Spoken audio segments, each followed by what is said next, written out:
Hello, family. Hello, hello, hello. Welcome to another video. Hope everyone is well. I send you love. I send you joy. I send you peace. It's another wonderful day. Let's give praise to the Most High and be thankful for another day that we've been granted.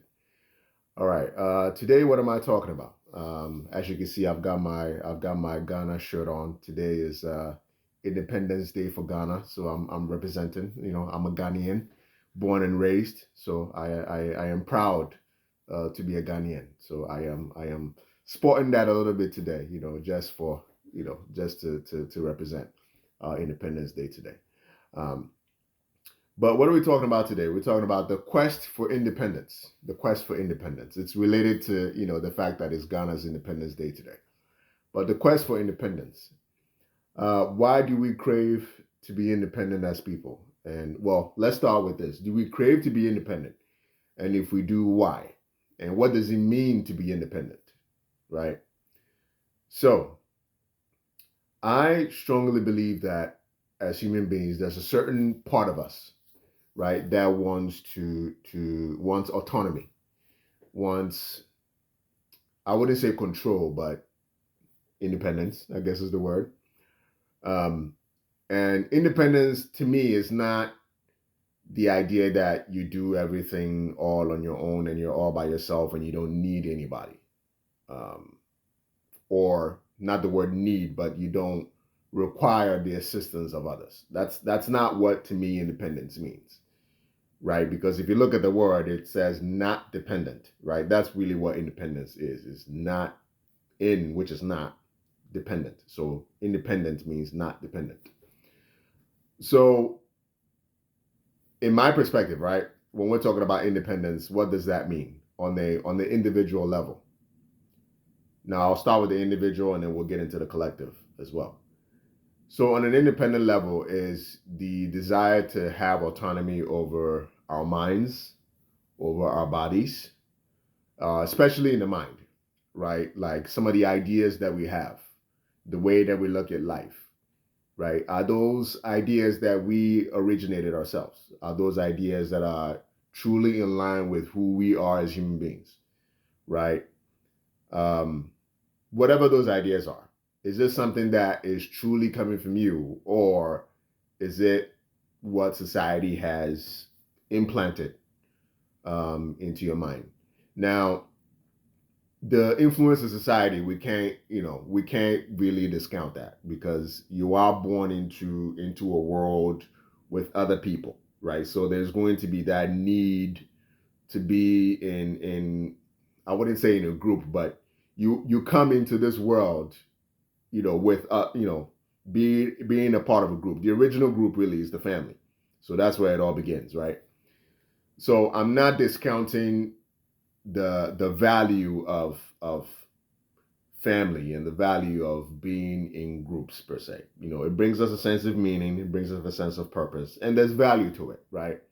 Now, the real question is how can we be in a society, um, be part of the collective, and maintain our sense of autonomy and independence at the same time? How can we do that, right? And that is the challenge. That is the challenge because there's lots of pressure from the society to conform, from the society to be a certain way, right? So being independent to me is truly being your authentic self. When I say authentic self, I mean being you in every way, shape, or form, right? Well, it starts with understanding who you truly are, right? So knowing who you truly are. And then once you know who you truly are, how do you express that? How do you bring that out into the world, right? So how do we know who we truly are? You have to spend a lot of time inwardly, right? You have to find a way to be in tune with your inner man or inner woman. And we are in a society that makes it very difficult to do that. There is so much noise, so many things that are trying to pull your attention, so many distractions. It makes it very challenging. I'm not saying it's impossible because it can be done, but it is challenging, right? So, but I don't think there's any other way around that. if you want to truly understand who you are as a person, you have to go inward. You have to go inside. So you have to spend time with yourself.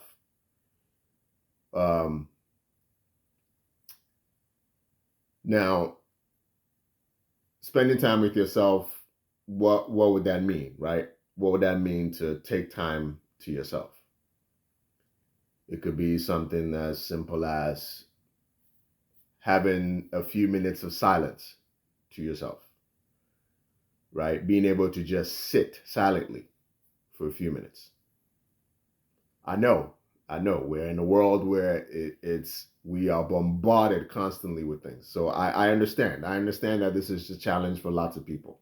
Okay, it was a challenge for me as well. So how do we do this? How do we find a way to really get into our inner selves and truly find who we are? Right? Oh, and by the way, as far as who you are, right? There are different aspects of who you are. So there's the ego, right? That's the part of you that is all about your identity, all about, for example, in my case, I'm a father, I'm a son, I am a brother, all these things, right? What I do for a living, all those things that come together to create your identity, right? So that's one thing. But that is not really who you are anyway, and that's something that I would like to make known to people.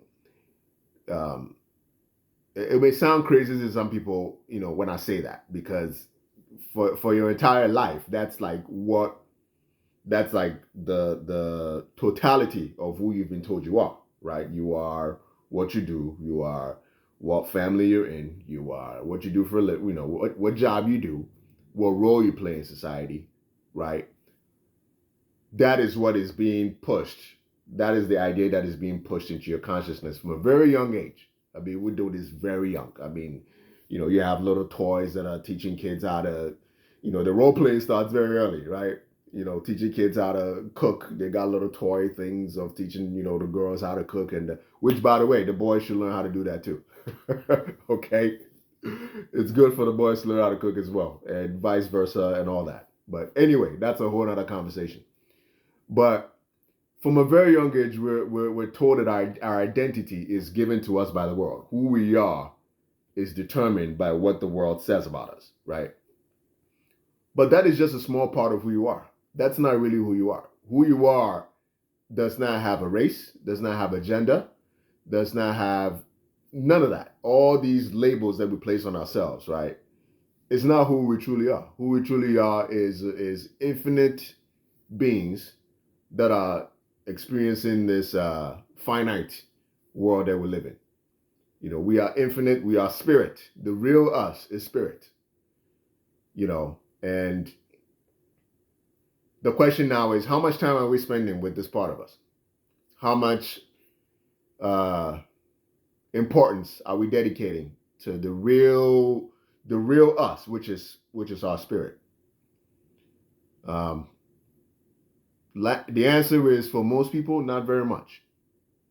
I mean, I could say the same I'm getting better about that, but I could say the same for me. I wasn't spending very much time with my inner self, right? That part of me that, that speaks, that voice that sometimes you hear in your head, right? That is speaking to you.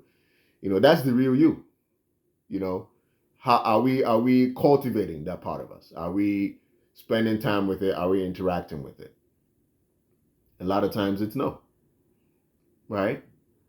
But in order to gain independence, gain autonomy, to say that we are free, right? Because ultimately that's what we all want. We all want to be free. Now, the ego may not want that, but that's, like I said, that's a certain aspect of us. So the ego may not want us to be free because, of fear and wanting to be safe and things like that, right? But the true version of us, the real us, which is the spirit, wants to be free. The spirit does not want to be held down by anything. Does not want to be held down by religion. Does not want to be held down by culture, you name it, politics, whatever. The real us wants to be free. The question is, though, how do we do that? We do that by going inside, spending time with that person that inner part of us. How do you spend time with the inner part of us? Silence. Silence. You need to, it's important for all of us, and I'm including myself in this, by the way. So I'm not talking at you. I'm just saying, I'm including myself when I say this. We all should find a way to spend quality time with ourselves in silence. This is a challenge, I know. We could start by doing it for a few minutes every day if you can. You know, just sit in your bedroom for a few minutes quietly. No music, no nothing. Just sit there. Start doing it for about 5 minutes and see how it goes. You know, there are going to be lots of thoughts that come in your mind. You're going to start, the thoughts will come in constantly. Don't judge it, just observe it, right? And then let them pass, because they're coming because, again, that's the ego, right? The ego is trying to find a way to stop you from spending time with your true self. And it's not doing it in a like it's bad, it's trying to be mean or anything. It just wants to keep you safe. That's what the ego is all about, is safety and stability, right? Because you're stepping into the unknown, and all it wants to do is just to keep you safe. So start with about 5 minutes. If it's in your bedroom, let's say you come home, and I know this may not be the easiest thing to do for some people. For example, as parents, sometimes the only chance you get to be by yourself is, in the car. As parents, I mean, I'm a parent myself, so I get it. When you get in the car, when you're done with work, sit in there for a few minutes. Don't pull out yet. Just sit there for about a few minutes and time yourself, by the way. That's another way that you can do this. Get that phone out, set a timer, and just sit there. Complete silence, quietly. Again, the thoughts are going to come. Just let them pass. Don't judge them or anything. Now, you want to take this to the next level, have a journal with you. And when that timer goes off, when you're done, write down everything that you can remember. Everything that you can remember from you just sitting there. Whatever thoughts that came up, anything, just start writing it all down. If you can't do a journal, when you're done on your phone, put some notes in on your phone as to what all the thoughts that came up, and date it. Okay? And continue to do this every day. Now, as you keep doing it, try to increase the time. So if you're starting with 5 minutes one day, the next day, take it up to 6. See if you can do it in pure silence, right? If you do this for about, I would say, a week, as you keep doing this and you keep increasing the time, you are going to notice, and as you journal, right? Each day you do it, right? You journal, you write down the thoughts that came up. You'll be amazed to find out all the thoughts and all the things that are going on in your mind, all the patterns. You start to see a pattern, right? You start to see certain things that are coming up in your mind consistently, as you look back at your journal. Now, if you're at home and you really want to do this, I know a lot of people are afraid of, don't like darkness, but go in your room, close up all the curtains, get that room as dark as you can, and sit there in silence. I know.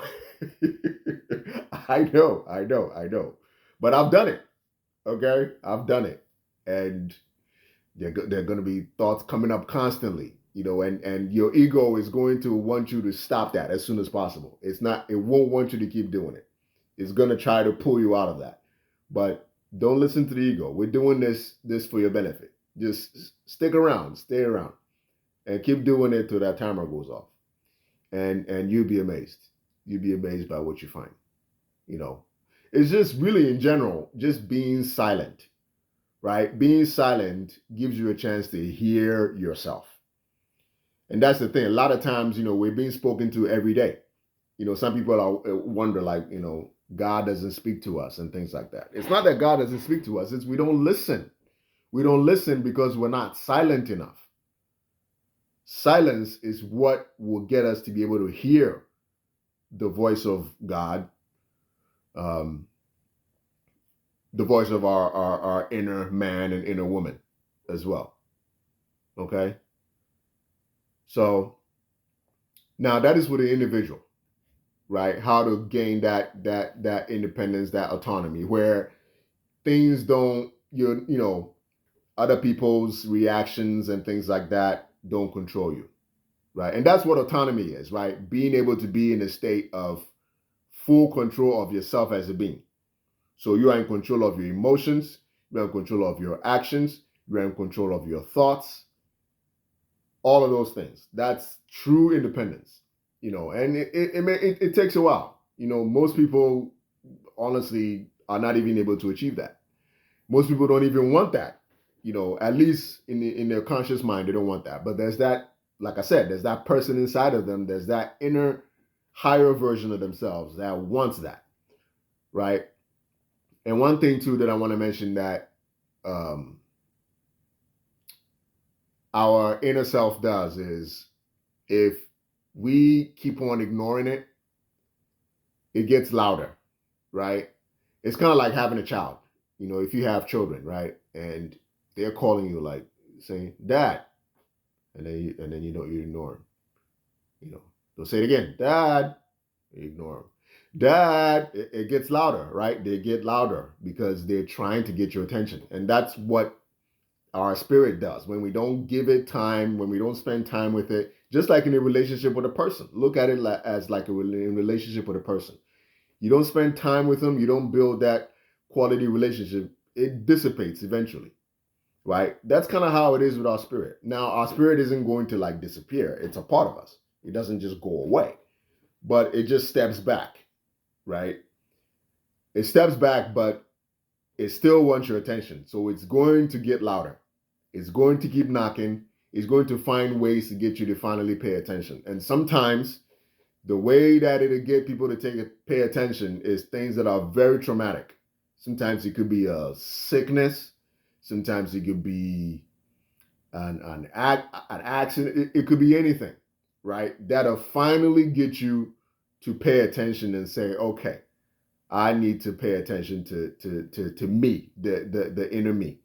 Okay, I'm not saying that everybody that gets into an accident or gets sick is ignoring their inner self. Okay, that's not what I'm saying.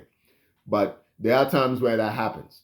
You hear lots of stories of people who, after a very traumatic event, had this awakening where their consciousness, their eyes opened, and they saw life completely differently, right? And that was because there was a certain their ego, right? That part of them was ignoring their spirit. And it will knock on the door, it will get louder and louder and louder until you finally pay attention to it. Now, the ideal situation is for us to not get into chaotic situations before we finally wake up. We can do it consciously. We don't have to be rock bottom before we decide to all of a sudden pay attention to our spirit. It doesn't have to be that way, right? So that is why there are ways to do it, like things like meditation and things like journal and just being silent, and listening. These are some of the ways that you can spend time with your inner man and your inner woman. Okay, so that is for a individual. Now, collectively, right? How do we establish independence collectively? Independence from what? Right? What are we trying to become independent from? Are we trying to gain independence from certain ideas that may not serve us? Independence from certain institutions that may not be um, operating with our best interest at heart? Right? What are we trying to free ourselves or be independent from? First we need to identify that, right? And it may be different for every individual, but there are, collectively certain groups of people that will identify with certain things, right? So for some, maybe health liberation and health independence. For some, it may be financial. For some, it may be a combination of all that. For some, it may be, on the mental side of things, But even really on the mental, I think it's essentially, for the most part, all of us, right? Because everything begins in the mind. It all starts mentally, and then it spreads itself out to other forms, right? So collectively, what are the ways? What are some of the things that we could do? We could start asking questions, genuinely asking questions about things with curiosity, right? Like, why are things the way that they are? Really, like, who said that this thing has to be this way? These are some of the questions that we should, I would say, should be willing to ask if we really desire to uh, elevate and grow, collectively as a people. We have to be willing to ask questions. And those questions are because we want answers. We're not asking questions just to appear that we are curious. Is asking because we're looking for answers. And if every individual did that, ask questions, we can collectively come together and say, okay, I asked myself this question, and then I sat down, was silent, I thought about it, and this is what came to me. And you could talk to another person, and they're like, okay, this is what I thought. This is what came in my spirit. And then we start to communicate with each other and get ideas of what everybody's thinking. But now we're in a time where people are afraid to even engage in truly meaningful conversations, because there's the fear of offending somebody, and but anyway, that's a whole nother thing, but that's a way that collectively we can do it. It's just by asking questions collectively and finding ways to come up with answers, because we generally want to grow and want to overcome some of these shackles, that has been placed on us, that are not serving us.